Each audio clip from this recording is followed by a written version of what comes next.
पाकिस्तान एक ऐसा मुल्क है जिसने दहशत गर्दी के ख़िलाफ़ जंग जो है ना सिर्फ वो लड़ी है बल्कि वो जीती भी है। और इसीलिए जब भी हमारे अमन के ऊपर कोई भी आंच आएगी या फिर कोशिश करेगा कोई कि हमारा अमन ख़राब हो तो पाकिस्तान उसका भरपूर जवाब देगा। रिसेंटली कराची के अंदर रेंजर्स पर अटैक हुआ और इस दहशत गर्द हमले के नतीजे में जो तहकीकात सामने आई हैं, जो इन्वेस्टिगेशन के अंदर मालूमात सामने आई है, उसने बहुत से अहम सवालात को जन्म दे दिया है। गिरफ्तार ज़ख्मी हमलावर जो है उसने दौरान तफ्तीश कई इंकशाफात किए और उसने ये माना है, एतराफ़ किया है कि उसने अफ़गानिस्तान से ही तरबियत हासिल की और वहाँ से फिर वो पाकिस्तान आया और वहाँ पर आकर उसने ये कार्रवाई की है। इसके जवाब में पाकिस्तान की तरफ से जो है सरहद पार कुछ टारगेट्स को निशाना बनाया गया है और जमातुल अहरार के कुछ नुमाइंदगान जो हैं उनको कहा गया, बल्कि दहशतगर्द कहना चाहिए, खारजी कहना चाहिए, उनको जहन्नुम वासिल भी कर दिया है। सारी सिचुएशन के ऊपर हम बात कर लेते हैं। हमारे साथ इस वक्त मौजूद हैं दिफाई सिक्योरिटी उमूर के माहिर ब्रिगेडियर रिटायर्ड मसूद अहमद खान साहब। उनकी तरफ चलते हैं। ब्रिगेड साहब, थैंक यू सो मच हमें ज्वाइन करने के लिए। सबसे पहले कराची में जो अटैक हुआ उसमें इन्वेस्टिगेशन के अंदर ऑब्वियस था ऑलरेडी, लेकिन जब एक सबूत सामने आ जाता है, गवाही सामने आ जाती है, एतराफ़ सामने आ जाता है तो फिर एक तरह का स्टैंप लग जाता है कि वाकई में सरहद पार से ही ये कार्रवाइयाँ हो रही हैं। थोड़ा सा एक्सप्लेन कीजिएगा किस तरह से ये नेटवर्क्स काम कर रहे हैं और फिर हम पाकिस्तान की तरफ से जो कार्रवाई की गई है अफगानिस्तान में उसका जिक्र करेंगे।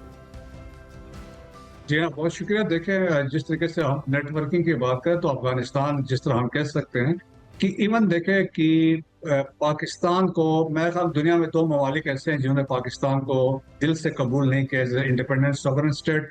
एक इंडिया है, दूसरा अफगानिस्तान है। So therefore we have seen कि अफगानिस्तान 1950 से जब इंडिया के साथ उनका एक फ्रेंडशिप की ट्रीटी हुई उसके बाद से पाकिस्तान को डिस्टेबलाइज करने की कोशिश करते रहे।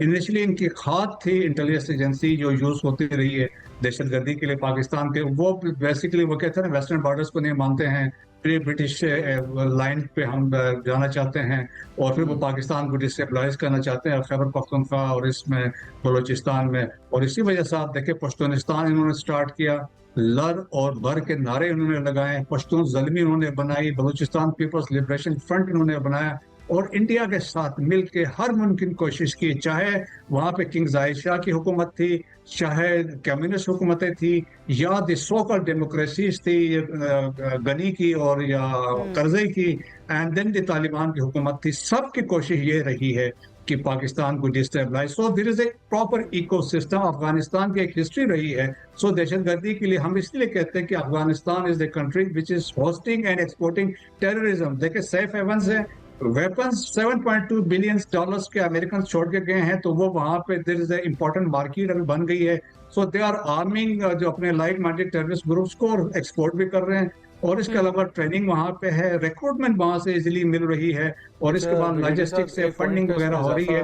एक पॉइंट का माजरत करता कलामी माफ, एक पॉइंट का इजाफा इसमें करते चलिएगा। जो इनफॉर्मल मार्केट्स हैं जहाँ पे ये चोरी किया हुआ असला या जो फौजी मारे जाते हैं अमेरिकन, उनका असला जिन इनफॉर्मल मार्केट्स में बिकता है, कितना बड़ा ख़तरा है? कैजुअली जाके कोई भी ख़रीद सकता है कुछ रुपयों में, कुछ डॉलर्स में, और फिर उसके बाद ये असला, ये बम, ये बारूद, ये चीज़ें अवाम के लिए यूज़ की जाती हैं दहशतगर्दी के इंसिडेंट्स में। देखें कि अफगानिस्तान की जो बिगेस्ट अर्निंग है, एक तो मंशियात से है, they are earning billions of dollars, second है vessel of weapons. So therefore Kandahar में there is a place known as Panjwai जहां पे बहुत बड़ी मार्केट है वेपन्स की, जहां से आगे कोई भी टेरर ग्रुप से अक्रॉस द वर्ल्ड वो के आके यहाँ से वेपन्स खरीद सकते हैं। 7.2 बिलियन डॉलर्स के बाद स्टेट ऑफ आर्ट है, लेजर गाइडेड वेपन सिस्टम है, बाइनोकुलर्स है, नाइट विजन डिवाइसेस है। सो दैट्स व्हाई देखिए ये वेपन अभी टेररिस्ट भी यूज कर रहे हैं, which has enhanced their to some extent their capability. So तो वो वहां से लेजर गाइडेड वेपन सिस्टम्स, मतलब मैं एक बिल्डिंग पे बैठा हूँ, एक दूसरी बिल्डिंग पे मैं लेजर अपॉइंट करता हूँ और कहीं से मिसाइल फायर होता है और वो उस लेजर को जाके हिट करेगा। ये सर हम ग्लोबल लेवल पे एडवांस टेक की बात कर रहे हैं वॉर फील्ड में। Are these available casually on the market in Panjwai? हाँ बिल्कुल है। इवन तो अभी तो इतलात है, देखें अभी आपके डिफेंस मिनिस्टर ने अभी एक एक्स पे पोस्ट किया था, उन्होंने ये कहा था कि इजरायली ड्रोन्स जो हैं, कुछ भी और ड्रोन्स यहाँ पाकिस्तान में आए हैं, तो वो भी इजरायली ड्रोन्स रिपोर्टेडली जो इंडिया से स्मगल होके जो मेडिकल के डब्बों में वो पैक होके आ रहे हैं, वो असेंबल करते हैं फिर उनको इस्तेमाल कर रहे हैं। सो अभी जो nexus which has now been develop inside Afghanistan है, वो ट्राइका बन चुका है। इट इज इजराइल है, अफगानिस्तान है, इंडिया है, और उनकी कोशिश यही है कि पाकिस्तान को डिस्टेबलाइज कर सके। और वैसे भी अभी आप देखिए फंडिंग जो आ रही है अफगानिस्तान में, एक तो अमेरिका से आ रही है, दूसरा सेकंड बिगेस्ट जो डोनर है वो इसराइल है। और इसराइल भी थ्रू जो ह्यूमन राइट्स की बात करके एजेंसी है जो NGOs के थ्रू ये पैसे भेज रहे हैं, और वो खुद ऑफिशियली उन्होंने क्लेम किया है, उनके हार्ट से है या टाइम्स ऑफ इजराइल है। टू बी फ्रैंक, इसराइल को या अमेरिका को तो अब ह्यूमन राइट्स के बारे में बात नहीं करनी चाहिए। हमने देख लिया गजा में और ईरान के अंदर उन्होंने जो कुछ किया, या माजी की जंगों के अंदर वो क्या कुछ कह चुके हैं, और बाद में सिर्फ ये कहते ना कि हमारी इन्फॉर्मेशन गलत थी, तो हम जानते हैं। आपने एक बात की कि इंडिया की तरफ से भी काफ़ी इनको सपोर्ट हासिल रही है। मैं हमेशा कहती हूँ कि ये जो तालिबान है ना, ये they are mercenaries for hire, मतलब जो भी इनकी तरफ पैसा फेंकेगा ये उनका हथकंडा बन जाएंगे, और उनके जितने भी आइडियल्स हैं या जितने भी गोल्स हैं ना, उनके लिए आगे उतर जाएंगे।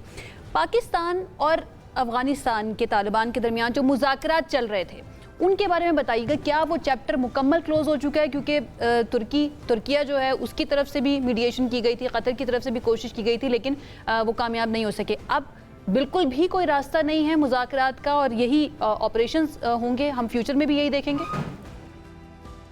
देखिए बिल्कुल टोटली इट इज क्लोज। आप तवक्को खैर की अफगानिस्तान से नहीं कर सकते हैं। पाकिस्तान ने हर मुमकिन वो कोशिश की, पाकिस्तान से ambassador Sadiq, ambassador Durrani frequent जाते रहे हैं। आपके फॉरेन मिनिस्टर के, आपके इंटीरियर मिनिस्टर के, आपके डिफेंस मिनिस्टर गए, आपके यहाँ से उलमा गए, यहाँ से जरगे गए। अच्छा, इसके बाद जब बात नहीं बनी, फिर इस्तांबुल की बात हुई, आपने देखा कि दोहा में बातचीत हुई, फिर सऊदी अरब ने बात करवाई, फिर उरमची में बात हुई, और इसके अलावा दुनिया भर के जो है मॉस्को फॉर्मेट में कंसर्न का इजहार किया गया, SCO के प्लेटफॉर्म से बात की गई, सेंट्रल एशियन रिपब्लिक से बात कर रहे हैं। पाकिस्तान ने अपनी तरफ से पूरी कोशिश किया है, and this is very important कि इसको हाईलाइट किया जाए। पाकिस्तान ने अपनी कोशिशें करने के बाद जवाब दिया है और ये ऑपरेशंस कर रहा है। Thank you so much brigadier साहब हमें ज्वाइन करने के लिए।